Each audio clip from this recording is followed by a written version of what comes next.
We are going to be talking, or I'm going to be talking, about storytelling, which is the essence of the craft of journalism. And by the way, I do believe it is a craft. I think it is the single most honorable craft that human beings can do, because we journalists are the very essence, the very pillar of a democracy. Without us, who will tell the truth? Without us, who will tell the truth? And there is nobody who will tell the truth. Ever since human beings have been communicating, talking to each other, they have used storytelling to pass on information one to the other. It is the most efficient and effective way of passing on information from one person to another. And it's amazing how seldom is it used in my profession these days.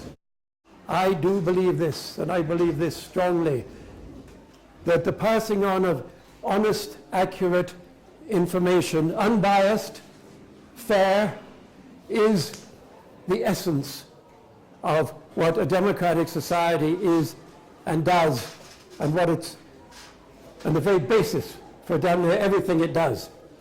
Storytelling. It's pretty much the same in all countries, in all cultures, and always has been, and presumably always will be. We may have many differences in our different cultures, and we do, and they are all legitimate, or most are legitimate anyway. But what we have in common is storytelling. And you will discover, as you guys move out into the world and see more things and meet more people and come across more societies, you will discover an amazing thing we have together. We tell stories in the same way, because that is how human beings have always passed on information one to the other. It's the same way. And if you use storytelling as the basis for your passing on of information, in whatever part of the professions you are, it will be the most effective and the most efficient way you can pass on that information. That, I promise you. All storytelling is a journey from one place to another, during which the protagonist or protagonists experience change. Things happen to them that change them, so that by the time we get to the climax, life is different for the protagonist. Something has happened, good, bad, ugly, we don't know, because we don't have the facts in this story yet. But we do know that on a journey such as we're taking in this storytelling, we do know that there will be change. And that is the purpose of the climax. It isn't necessary, by the way, winning. It can be losing just as easily, not finding what you're looking for. Think of love affairs, for instance. All the time. But it is the climax. It is the purpose. It is the reason why the journey was taken. We either get to the end successfully or unsuccessfully, doesn't matter. It's still a story. It's still a climax. Yes, questions, because I'm moving to another angle. Any questions? Does this make any sense to any of you? Yes. Say yes, brother. Yes. Oh, no, brother, no. No. Mainly yes. I have mostly yes, I think. Thank you very much. Then we're going to get to question and answer. And if you don't ask me nasty questions, I'm going to walk out that door and never see you again, ever. Please ask me some nasty questions. I saw your hand. The question is, how does it help us to have a media policy as journalists? Well, my answer is simply this, that it's impossible to organize journalists, and that's a good thing. Trying to organize journalists is like herding cats. You just can't do it. So each individual journalist and storyteller and communicator of any sort is responsible for his or her own ethics and actions. We belong to a most honorable profession, and it is our job to learn the ethics and morals of that profession and not rely on organizations, for instance, to back us up. There's always a great danger of having anybody else backing up a journalist, because very often it will turn out to be a power influencer, somebody who wants a story told in a certain way. The journalist's job is to tell it only from the point of view of truth and not from the point of view of any organization, including the boss. Our first loyalty is to the people, to the people, to the people. Our first loyalty is to the people. After that, quite a long way, it is to the person who signs the check, the boss. And after that, to a union or anything else. But by far our major loyalty is to the truth and serving the people.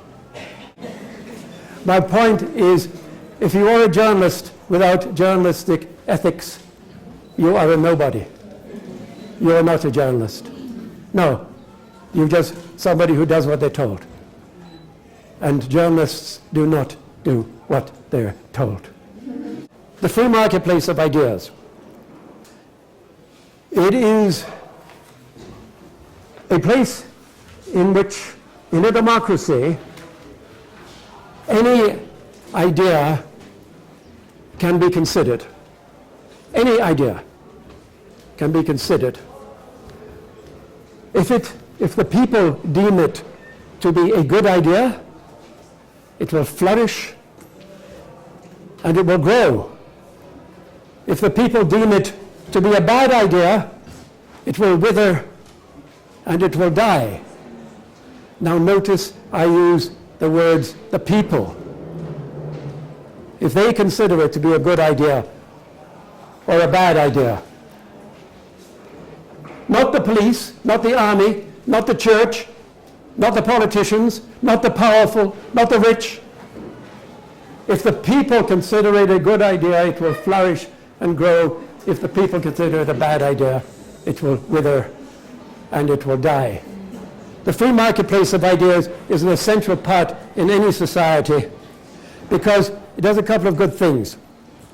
It enables the powerful to know what the people are doing and saying, so that if things get out of hand a bit, the powerful know about it. It doesn't come as a big surprise. They can do something about it.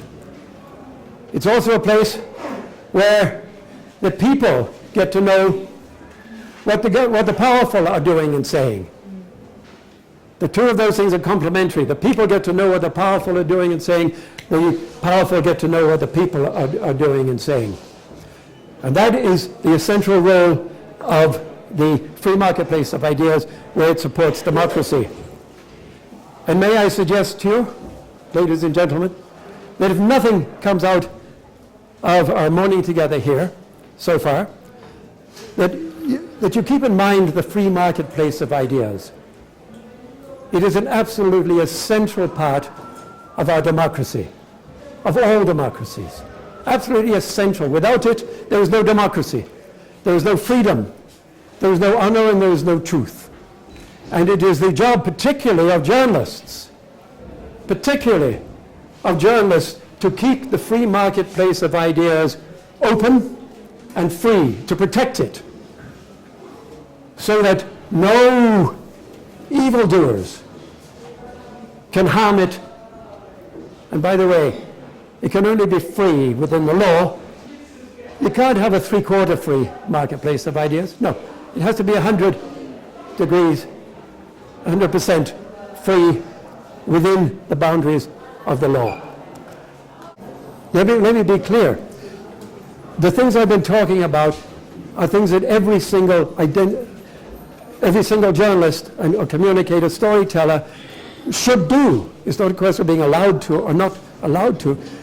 When you're a storyteller, particularly when you're a journalist, you are expected to carry with you the ethics and morals and the practices that I've been talking about. They are within you. It is a bit, if you will forgive the analogy, it's a bit like having a religion. You're allowed to have a religion, yes. You're allowed, as a journalist, to tell the truth, yes. You're allowed to use the methods I've been talking about. But more important than being allowed to, you have to, or you're not a journalist, you see.